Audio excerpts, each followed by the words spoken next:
ज़िमनी election हो गया 8 फरवरी को जो कुछ हुआ वही कुछ 21 अप्रैल को हुआ कल यानी कि, और जो नतीजे 9 फरवरी को तब्दील किए गए वही नतीजे 21 अप्रैल की रात को ही तब्दील कर दिए गए और अवाम ने वोट दिया पाकिस्तान तहरीक इंसाफ को, इमरान खान को, लेकिन वो वोट शिफ्ट कर दिया गया फॉर्म 45 की सूरत में दूसरी जमातों को, मुस्लिम लीग नवाज को और पीपल्स पार्टी को और हुकूमती जमातों को। लिहाजा पाकिस्तान तहरीक इंसाफ को सिर्फ वो सीटें दी गई जो कि मुमकिन नहीं था उनसे छीनना, वरना मामलात बहुत ही ख़राब हो जाते, लॉ एंड ऑर्डर की सिचुएशन। इसलिए पंजाब सारे का सारा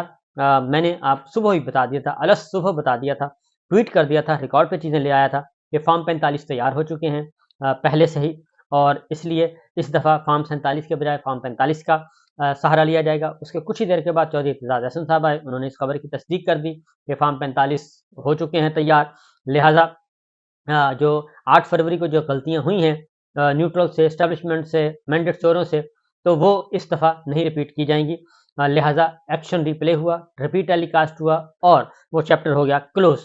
अब इसमें एक इम्पॉर्टेंट बात जो है वो यह है कि सारी ऑडियोज़ वीडियोज़ आ चुकी हैं, हर चीज़ रिकॉर्ड पे आ चुकी है कि किस तरीके से इलेक्शन चोरी किया गया, और सबसे ज़्यादा क्रेडिट जाता है चौधरी परवेज़ इलाही साहब की अहलिया और चौधरी मोनस इलाही साहब की वालदा को। उन्होंने बड़े ही दबंग तरीके से पूरे के पूरे इलेक्शन का पिया पांचा किया और पोस्टमार्टम किया और सबको बेनकाब किया, और खुद फील्ड में जाके उन्होंने बताया कि जनाब ये कुछ हो रहा है। वो एक हल्के की नहीं थी, बल्कि वो तमाम हलकों की एक मजमूई तौर पर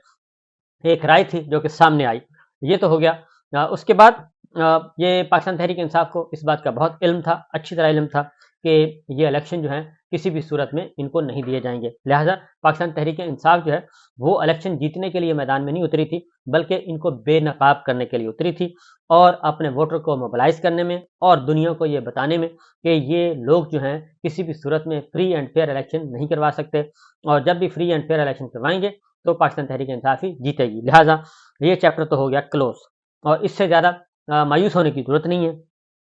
पाकिस्तान के अवाम को, और चूँकि ये एक ट्रेंड है और ट्रेंड चल रहा है, और जब तक तमाम के तमाम मोहरे मैंडेट चोर जो हैं वो अपनी अपनी सीटों पर मौजूद हैं, तब तक कोई बेहतरी की तवक्को नहीं की जा सकती। हाँ, अलबत्ता ये कमज़ोर ज़रूर हो रहे हैं, जो क्योंकि इन्होंने जो आपस में गठजोड़ किया हुआ था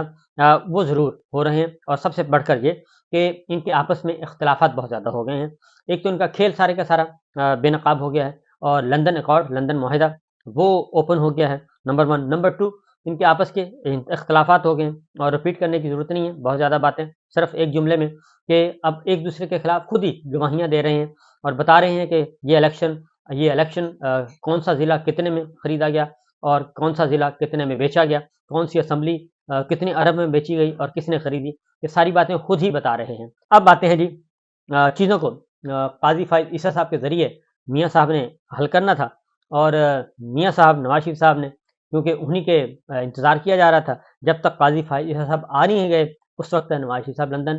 से पाकिस्तान लैंड नहीं किया, लैंड कर गए और अकॉर्डिंगली उन सबको अकोमोडेट किया गया। काज़ी साहब ने भी किया, और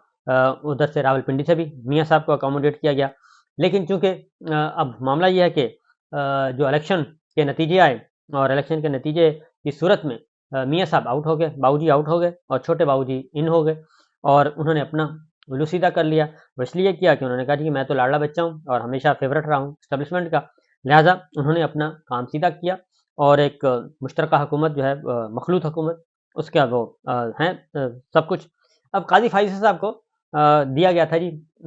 लॉलीपॉप, लॉलीपॉप नहीं था, यकीन दहानी थी, और वो पार्लियामेंट भी गए, और एक तरफ ज़रदारी साहब बैठे, दूसरी तरफ डार साहब बैठे, और वहाँ पे बैठ के उन्होंने अपने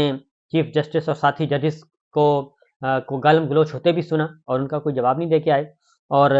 मुकम्मल तौर पे वो एक सियासी चीफ जस्टिस बन गए, सियासी जज बन गए चीफ जस्टिस बनने से पहले ही, और मजबूत यकीन दहानियाँ करवा दी काजी साहब ने कि आप फिक्र ना करें, मैं आपको लुक आफ्टर करूँगा, आप मुझे लुक आफ्टर करेंगे।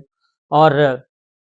फिर उनको एक्सटेंशन की बातें शुरू हो गई कि आपको एक्सटेंशन भी दी जाएगी, और उन्होंने अपनी खिदमात भी काफ़ी अपनी लॉयल्टी साबित की पाकिस्तान मुस्लिम लीग नवाज़ के साथ और मियाँ साहब के साथ बहुत ज़्यादा लॉयल्टी साबित की, इतनी साबित की कि इंतहाई गैर आइनी, गैर कानूनी फ़ैसले दिए, और पूरे का पूरा इलेक्शन अब तक जो कुछ है, अगर हम इस क्राइसिस को देखें, मिलिट्री एस्टेब्लिशमेंट का रोल तो अपनी जगह मौजूद है, लेकिन अगर कोई अथॉरिटी इसको रोक सकती थी और वो आइन की ताकत से और आइन के दिए हुए इख्तियारात के तहत अगर कोई इदारा और कोई अथॉरिटी रोक सकती थी, तो वो चीफ जस्टिस ऑफ पाकिस्तान थे। लेकिन चीफ जस्टिस ऑफ पाकिस्तान ने बजाय इसके कि सारे गैर आइनी इक़दामात को, गैर कानूनी, गैर जमहूरी इक़दामात को रोकते, वो इसका हिस्सा बन गए, इसके हिस्सेदार बन गए और पावर शेयरिंग में वो शरीककार हो गए। और फिर अगली एक्सटेंशन की बातें भी होने शुरू हो गई जी। और उनको पैगाम रसानी बस बदस्तूर हो रही थी, होती रही है। लेकिन अब जो है इत्तलाआत जो आई हैं, लेटेस्ट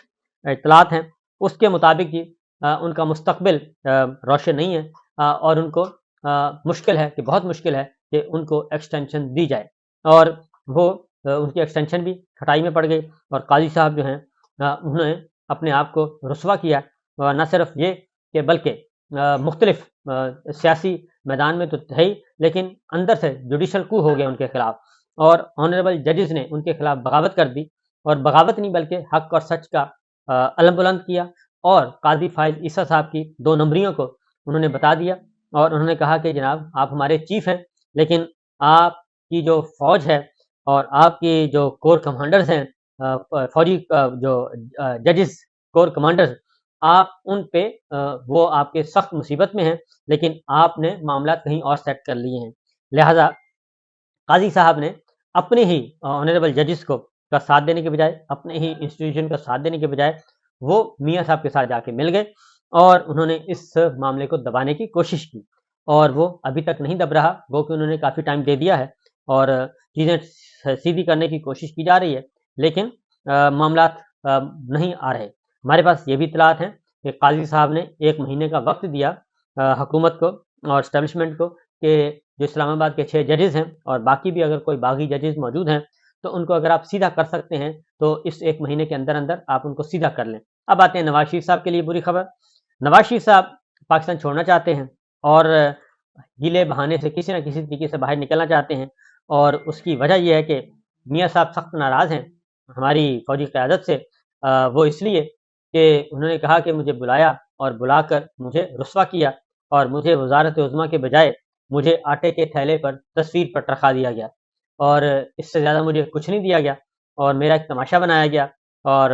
मेरे बुढ़ापे को ख़राब किया गया। मैं लंदन से आराम से रह रहा था, मेरा एक तशख़्ख़ुस था, एक मैं कदावर सियासी शख्सियत थी, लेकिन मेरी सारे के सारे इमेज को सत्यानाश कर दिया। काजी साहब का भी इमेज सत्यानाश हो चुका है क्योंकि काजी साहब भी एक्सपोज़ हो गए हैं बड़े बुरे तरीके से और इसी तरीके से नवाज शरीफ साहब को एक्सपोज़ कर दिया गया। अब नवाज शरीफ साहब बाहर जाना चाहते हैं। पहले वो वाया सऊदी अरब जाना चाह रहे थे, शायद बात नहीं बनी और उसके बाद अब जो इत्तलात हैं चाइना वो जाना चाह रहे हैं जी। चाइना से कोई इन्विटेशन मंगवाया उन्होंने खामोशी से और चाइना के विज़िट पे जाएँगे और चाइना के बाद इस बात का कभी इम्कान है, मैं आपको बता दूँ कि अगर तो बातचीत कोई हो गई, दरमियान में गौर-व-फ़िक्र हो रहा है और कुछ सालसी का काम भी किया जा रहा है। उसकी रीज़न एक और है, मियाँ साहब फिलफौर पाकिस्तान छोड़ना चाहते हैं, पाकिस्तान से निकलना चाहते हैं, उसकी रीज़न कुछ और है और वो रीज़न भी इल्म में आ चुकी है, मुझ तक तो पहुँच चुकी है कि क्या वजह है। उसको ज़रा थोड़ा-सा और ज़रा इंतज़ार कर लें 2-4 दिन। उस बारे में भी इंशाअल्लाह हो सकता है कल बता दूँ